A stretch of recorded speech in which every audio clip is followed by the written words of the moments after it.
정직이 최선의 방책이다 하는 말씀을 통해서 하나님의 은혜를 나누고자 합니다. 읽겠습니다.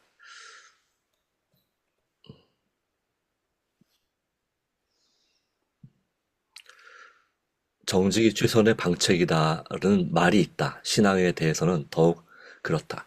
이집트의 속박에서 막 해방된 이스라엘 백성은 기쁜 마음으로 하나님과 언약을 맺었다. 희망과 기대에 가득 찬 그들은 광야에서 하나님을 만났다. 하나님이 자기들을 모든 민족 중에서 내 소유로 삼고 제사장 나라가 되며 거룩한 백성이 되게 하시겠다는 말씀을 듣고 나서야 이스라엘 백성은 하나님의 뜻에 전폭적으로 동의했다. 여호와께서 명령하신 대로 우리가 다 행하리이다라고 그들은 선언했다. 하지만 채 6주도 지나지 않아 대제사장 아론이 이끄는 모세의 동족들이 금송아지를 만들고 비열한 우상 숭배에 빠졌다. 백성이 앉아서 먹고 마시며 일어나서 뛰놀더라. 모세는 시내산에서 내려오다 그 광경을 보고 격분하여 손에서 그 판들을 산나를 던져 깨뜨려 버렸다. 그들의 문제는 진실성이나 의지의 부족이 아니었다. 그들은 단지 바울이 로마서 7장에 지적한 딜레마에 빠졌을 뿐이다. 내가 원하는 것은 행하지 아니하고 도리어 미워하는 것을 행함이라. 로마서 7장 15절. 이스라엘 백성들은 정직해야 한다. 만약 그들이 하나님의 요구 사항을 제 힘으로 해낼 수 없다고 인정했다면 그들은 거의 끝없이 이어졌던 실패와 고통을 피할 수 있었을 것이다. 노예로 지냈고 자유와 자발적인 결정에 익숙하지 않고 수백 년간 비열한 우상 숭배에 둘려 있던 그들은 하나님의 요구를 스스로 해낼 수 없었다. 이는 오늘날 하나님 백성의 상황과 정확히 같다. 문제는 하나님이 자기 백성에게 사랑과 수고를 원하시느냐가 아니다. 바로 어떻게 하면 그렇게 할 수 있느냐이다. 핵심. 하나님 앞에 성실하지 못한 자신에 대해 낙담하면서 자신은 결코 참된 기독교인의 비결을 터득할 수 없으리라. 결론 짓는 사람이 많다. 예수를 따르는 이들은 무엇보다 자신의 연약함을 먼저 이해해야 한다. 그리고 그 연약함 가운데서 하나님이 무엇을 약속하시는지를 알아야 한다. 사실 하나님은 자신이 강하다고 믿는 사람을 구원하실 수 없다. 바로 이 때문에 바울은 선줄로 생각하는 자는 넘어질까 조심하라. 고린도전서 10장 12절 기록했다. 선지자가 말했듯 우리의 의는 다 더러운 옷과 같다. 그러나 이와 같은 불의한 죄인들에게 하나님은 말씀하신다. 내 은혜가 네게 족하도다. 이는 내 능력이 약한 데서 온전하여짐이라. 성공적인 그리스도인 삶의 핵심은 예수의 능력에 의존하는 법을 배우는 것이다.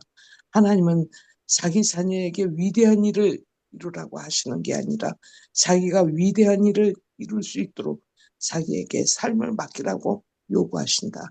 이 개념은 빌립보서에서도 반복된다.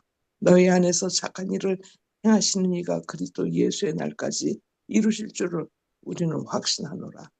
죄인들의 삶 속에서 구원의 역사를 시작하신 분께서는 그 일을 예수께서 다시 오시는 날까지 계속하겠다고 약속하신다. 너희 안에서 행하시는 이는 하나님이시니 자기의 기쁘신 뜻을 위하여 너희에게 소원을 두고 행하게 하시나니. 똑같은 신자들에게 바울은 자신의 열망을 다음과 같이 표현한다. 그 안에서 발견되려 함이니 내가 가진 의는 율법에서 난 것이 아니요 오직 그리스도를 믿음으로 말미암는 것이니 곧 믿음으로 하나님께로부터 난 의라. 하나님께서는 자신의 자녀들에게 승낙받기를 바라신다고 바울은 빌립보 교인들에게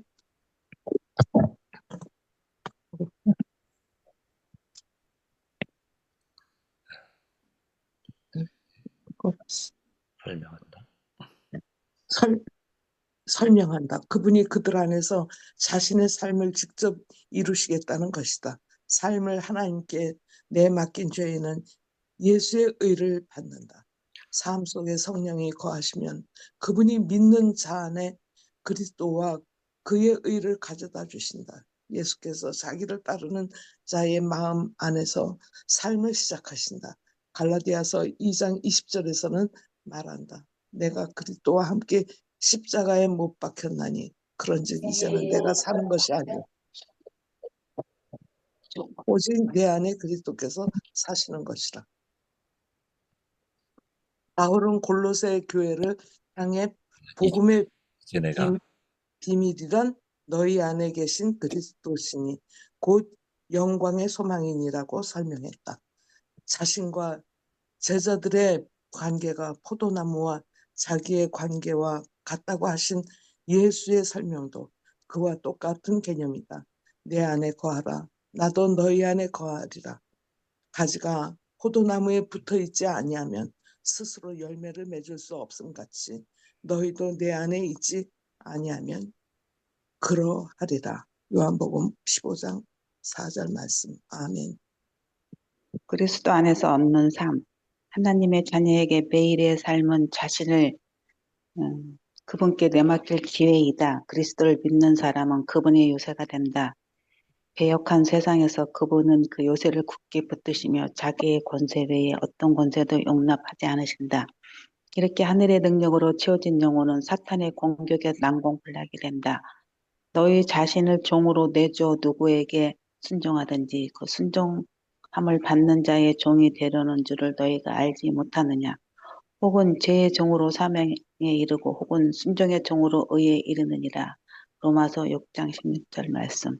참된 순종은 모두 마음에서 우러난다. 그것은 그리스도를 모신 마음에서 일어나는 일이다. 우리가 허락한다면 그분은 우리 마음과 정신을 자기 것으로 삼으시고 우리의 사상과 목적을 자신의 뜻과 일치하도록 하실 것이다. 그러면 그분께 순종한다는 것은 안에서 느껴지는 열망을 따르는 것에 불과하게 된다. 정결하고 거룩해진 마음은 그분을 섬기는 데서 최고의 기쁨을 느낀다. 하나님을 아는 것이 특권처럼 여겨질 경지에 이르면 우리는 끊임없이 순종하는 삶을 살 수 있다. 그리스도의 품성을 알아가고 하나님과 교제를 누리는 가운데 죄는 역겹게 보일 것이다. 독일 신학자 디트 히르 본 페퍼는 그리스도께서 사람을 부를 때는 와서 죽으라고 명하시는 것이라고 진술했다.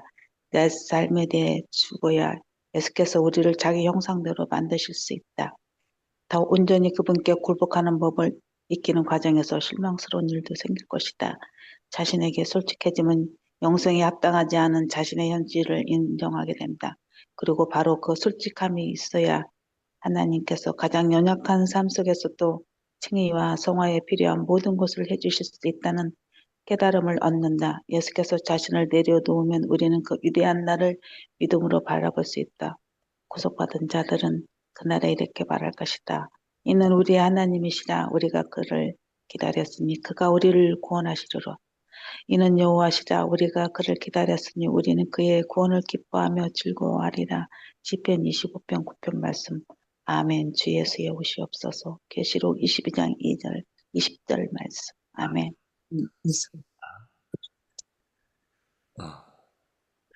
하여튼 기다리게 해서 죄송합니다. 나 또 그래도 또 시작해 주셔서 감사합니다. 오늘 내용은 정직이 최선의 방책이다라고 말씀했습니다. 이 말씀은 어떤 의미로 이 제목을 붙였을까요? 하나님의 약속, 바로 죄인의 삶 속에서 구원의 역사를 시작하신 분께서 그 일을 예수께서 다시 오신 날까지 계속하겠다고 약속을 하셨는데 그 약속을 우리가 있습니다. 그렇죠. 그리고 그 약속대로 순종하기로 우리가 고백을 합니다. 결심을 합니다. 그러나 문제는 뭐냐면 우리 자신이 그걸 할 그 약속대로 순종할 수 있는, 온전히 순종할 수 있는 그런 능력이나 그런 지혜가 부족하다고 하는 것입니다. 갈라디아서 2장 20절 말씀에서 바로 예수님께서 자기를 따르는 자의 마음을 삶을 시작을 하시는데, 그렇기 때문에 이 말씀처럼 어, 예, 그리스도와 함께 십자가에 박혔은즉 이젠 내가 사는 것이 아니요 오직 내 안에 그리스도께서 사신 것이라. 이제 내가 육체가운데 사는 분, 나를 사랑하서 나를 위하여 자기 자신을 어, 버리신 하나님 아들을 믿는 믿음 안에서 사는 것이라. 갈라디아 20절 말씀이 있는데, 종종 우리가 예수님께서 우리 삶을 살아주시는 것이 아니라 내가 내 스스로 내 삶을 살려고 하는 성향이 있어서 어, 주님께 온전히 맡기겠다고 하지만 그렇지 못한 우리 자신의 모습을 우리가 하나님 앞에 솔직하게 인정해야 된다. 이런 말이 정직이 최선의 방책이다라고 이해하면 될까요? 네, 바로 그런 부분이라고 생각이 됩니다. 그렇기 때문에 우리는 이 모세 당시에 십계명을 받았을 당시에 백성들이 이렇게 금수강지를 만들고 우상숭배에 빠진 것은 그들의 진실성이나 의지의 부족이 아니었다라고 이 저자는 기록하고 있습니다. 자, 그럼 뭐가 문제였습니까? 바로 내가 원하는 것 행하지 아니하고 도리어 미워하는 것을 행함이라 하는 그런 면에 있어서 이스라엘 백성들은 정직해야 했다는 것입니다. 그들이 노예 생활에 익숙해져 있어서 그 스스로 뭔가를 할 수 있다고 믿는 것은 사실 불가능했다고 하는 것입니다. 그러므로 예수를 따르는 이들은 무엇보다도 자신의 연약함을 이해해야 한다는 것입니다. 이런 면에서 그런 가운데서 하나님께서 뭘 약속하는지 알아야 되는 것이 바로 정직이 최선의 방책이라는 말로 이해하시면 되겠습니다. 우리는 스스로 강하다고 생각할 수 있습니다. 그러나 하나님 없이 강하다고 하는 것은 하나님께 구원하실 수 없을 만큼 마음이 교만하다는 의미로 되겠습니다. 우리의 의는 다 더러운 옷 같고 우리의 믿음도 정말 사랑으로 역사하는 믿음이 되어야 되지만 생각보다 그렇게 믿음이 약하고, 그렇기 때문에 내가 정말 잘하는 줄 알았는데 내가 형편없음을 깨닫게 될 때에 좌절하고 낙심하게 되고 때로는 자신을 속이게 됩니다. 이건 내가 아니라고. 이렇게 그것이 아니라 그런 현실을 우리가 하나님 앞에 솔직하게 인정하는 것이 필요하다 하는 것을 오늘 말씀하고 있습니다. 어떤 삶을 살아야 할까요? 그래서 정직이 최선의 방책이다 라고 했는데요.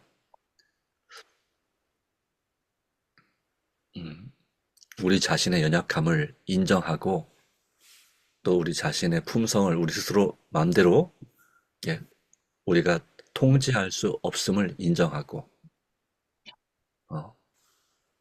그렇게 때때로 우리가 더 온전히 하나님께 굴복 또는 순복하는 법을 익히는 과정에서 실망스러운 일이 생길 수도 있겠지만 여기 말씀은 이와 같이 말했습니다. 자신에게 솔직해지면 영생에 합당하지 않은 자신의 현실을 인정하게 된다라고 하는 것입니다.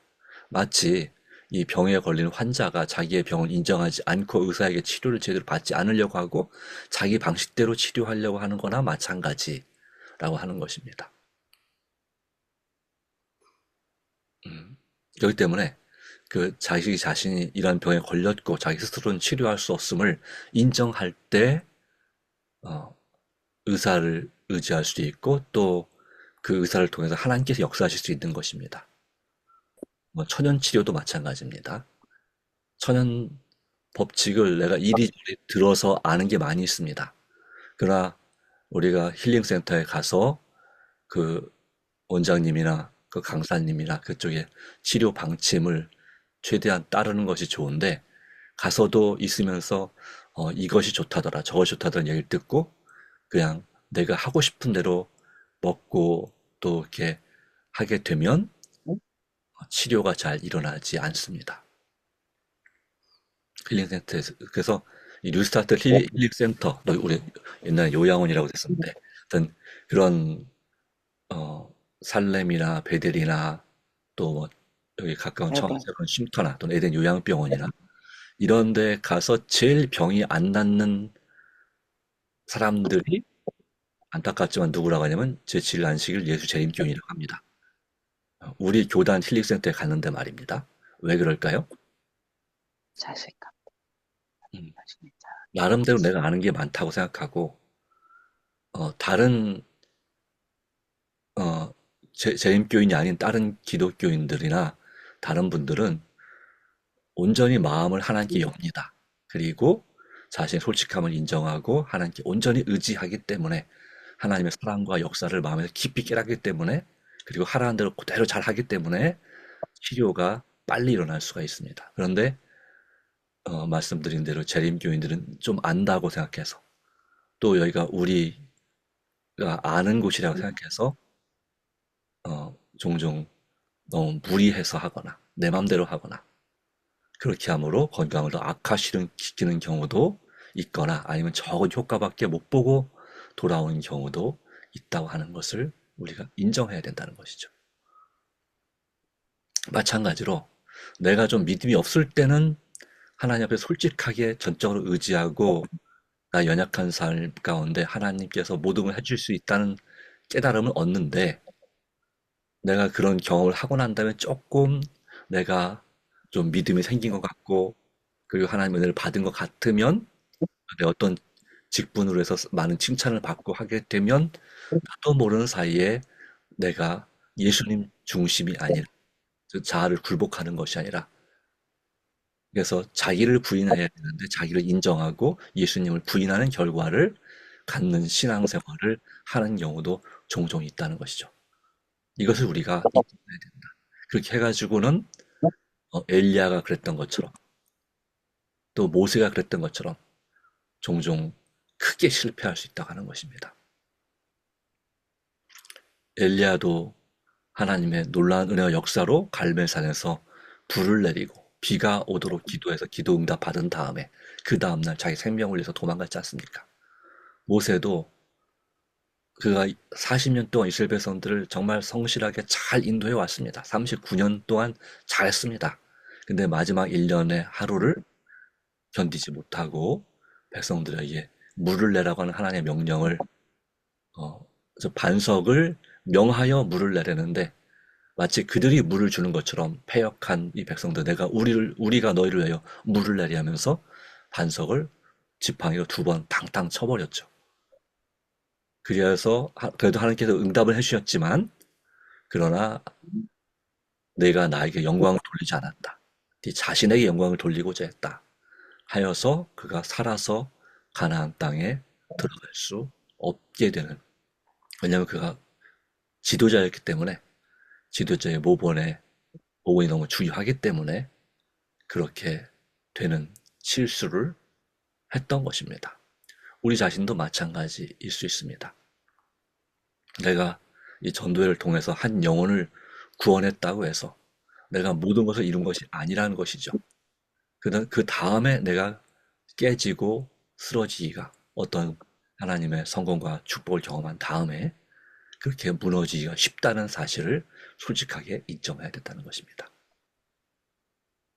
그러므로 날마다 예수께 자신을 내려놓으면 우리는 그 위대한 날을 믿음으로 바라볼 수 있다는 것입니다. 날마다 연약함을 솔직하게 인정하고 주님 앞에 정직함으로 정말 주님을 기다리는 삶을 사는 것이 필요하다 하는 것입니다. 왜냐하면 여전히 우리 주변은 사단의 악한 죄악적 환경과 영향력이 있고 내 마음속에는 여전히 죄된 본성이 남아있고 또 내 스스로는 좀 할 수 있는 것 같지만 여전히 주님 보시기에 그리고 또 사단에게 쉽게 당할 수 있는 상황 가운데 있기 때문이라고 하는 것입니다. 그러므로 예수께서 말씀하셨습니다. 누가복음 9장 2, 3, 4 말씀 가운데 아무든지 나를 따라오려거든 자기를 부인하고 날마다 자기 십자가를 지고 나를 따를 것이니라. 마태복음이나 마가복음에는 이 날마다는 말이 없습니다. 그러나 누가복음에는 날마다는 말이 있습니다. 그래서 이 말씀을 인용하기를 좋아합니다. 우리는 날마다 주님을 기다리고 날마다 자신을 내려놓고 날마다 우리에게 주신 책임과 의무를 수행할 수 있도록 성령의 충만함을 구하고 예수님을 내 마음에 모시는 삶, 그리고 전적으로 예수님만을 믿음으로 살아가는, 내가 중심이 되는 자기 믿음의 자기 중심적 삶이 아니라 바로 예수님이 중심이 된 예수 믿음의 중심적인 삶을 살아갈 수 있도록 주님을 의지하는 하루가 되기를 간절히 바랍니다. 아멘. 기도하겠습니다. 하나님 아버지, 오늘 우리의 연약함과 부족함을 알게 하심을 인하여 감사합니다. 네. 능히 내 삶을 통제할 수 있고 새벽을 쉽게 깨울 수 있고 그렇게 생각을 해왔습니다. 또 주님 뜻대로 능히 살 수 있다고 생각했습니다. 그러나 종종 우리가 많은 실패와 끊없이 무너지고 쓰러짐을 경험했습니다. 그럼에도 불구하고 잘 깨닫지 못합니다. 언젠가는 잘할 수 있을 거야. 그러면서 우리가 주님을 전적으로 의지해야 되는데 자꾸 내 자신을 의지하려고 하는 경향이 있음을 솔직하게 인정합니다. 그리고 이러한 모습을 진정으로 회개하고 날마다 주님께 순복하고 그리고 성령님의 충만을 구하고 예수님께서 우리 삶을 주장하시기를 간절히 기도하기로 다시 한번 결심합니다. 하나님, 오늘 하루 도와주시고 인도하여 주시며 전적으로 주님 은혜로 된 것이니 전적으로 주님 의지함으로 순복함으로 믿음으로 온전히 자원해서 순종하는 그런 우리가 되게 해주시고 그렇게 함으로 오직 주님의 은혜로 말미암아 하늘의 기쁨을 체험하는 예수님의 기쁨의 즐거움에 참여하는 우리가 되도록 끝까지 돌보시고 역사해 주실 것을 믿습니다. 종종 앞으로도 넘어질 수 있고 실패할 수 있을지 모르나 그래도 주님 앞에 의인은 7번 넘어질지라도 다시 일어난다는 말씀처럼 주님을 의지하기로 결심하오니 도와주시옵소서. 그를 낙심시키고 절망시킬 때 또 넘어뜨릴 때 그래도 우리는 끝까지 포기하지 않기로 결심합니다. 오직 주님을 의지하고 살아가기로 결심하오니 이 진리 안에서 우리도 주님을 의지하고 우리의 형제들도 주님을 의지하고 살아가도록 도울 수 있는